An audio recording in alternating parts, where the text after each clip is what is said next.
Ubisoft has responded to Division cheating, hacking, and exploit concerns. I would like to start this segment by kind of rolling back some of my statements that I made previously when we covered this. Obviously, I want this game to be played fairly. Part of my problem has always been that Ubisoft seems to rush things out the door, and at this point they have a horrible track record for bugs and glitches in games. And what was really bothering me is this is a game that I actually enjoy playing, so I felt like initially it was kind of dumb for them to punish people for their mistakes. However, it is clearly stated that, you know, you're not allowed to use these exploits and things like that.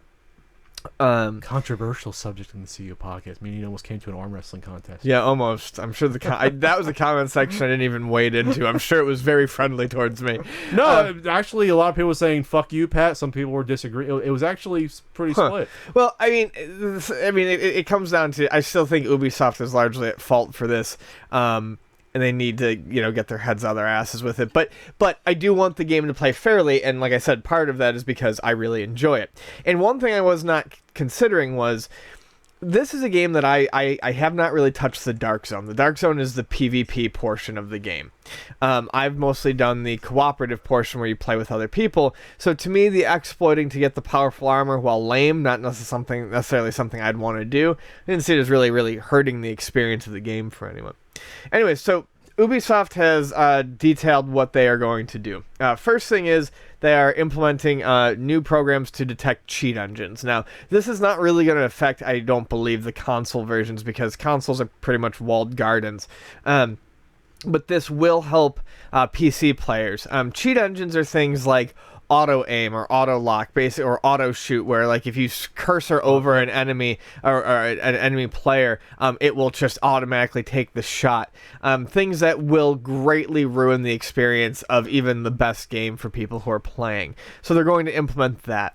People who are caught using these things, the ban used to be a mild 3 days. Now it's going to be 2 weeks for a first offense, and they say that it will always result in a permanent ban for a second offense, which I think is perfectly fantastic. That's generous. Hell, I might say ban them on the first offense, but hey, okay, if you want to be the second one, fine. And then they also stated that, you know, they kind of clarified what they mean by exploits and bugs. And exploits are, you know, basically when you constantly take advantage of a bug to for gain that will give you an unfair advantage in the game. Whereas they're saying that if you happen to stumble upon a bug naturally over the course of playing a game, obviously they're not going to punish you. Sure. So I like that Ubisoft has come out and clarified what they're going to do, taking a harsher stance, because I know that the game is dividing people, but I think they've got a good thing here, and they got to make sure it doesn't fall apart. They also spotlighted something that I should have brought up in my defense when we had our disagreement about it, was that they cannot simulate how everyone experiences the game. Sure. Always players. So there's some bugs that make it through testing. You Yes. can't, if you bug test, you'll be there forever doing it. Sure. You can't predict every scenario for every sort of player. Unless you put it on a cartridge. Let's put on a cartridge that is totally bug-free, out the door. Ian, can we go 3 months? No. Just 3 months now. We made it 2 months without it.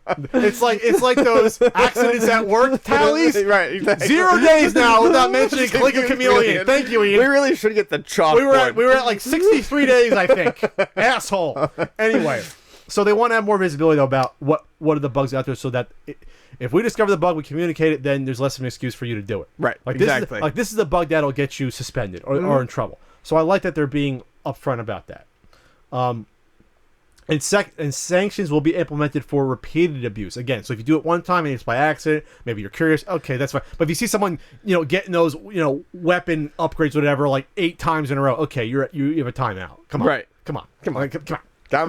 Just work with me here a little bit. Sit in the corner, face the wall. Work with me here a little bit, people. And to me, there is a little bit of admission of, you know, guilt on their part that they need to fix these issues, which is nice to see, a little humility. Sure. So, overall, I think it's all good things. I'm glad it's happening. Like I said, I think this is going to affect more on the PC side of things.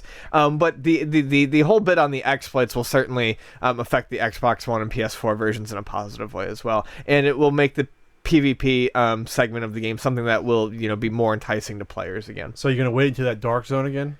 I might try. I'm probably gonna get fucking killed. I think that's the YouTube comments personally. Oh yeah. Boom.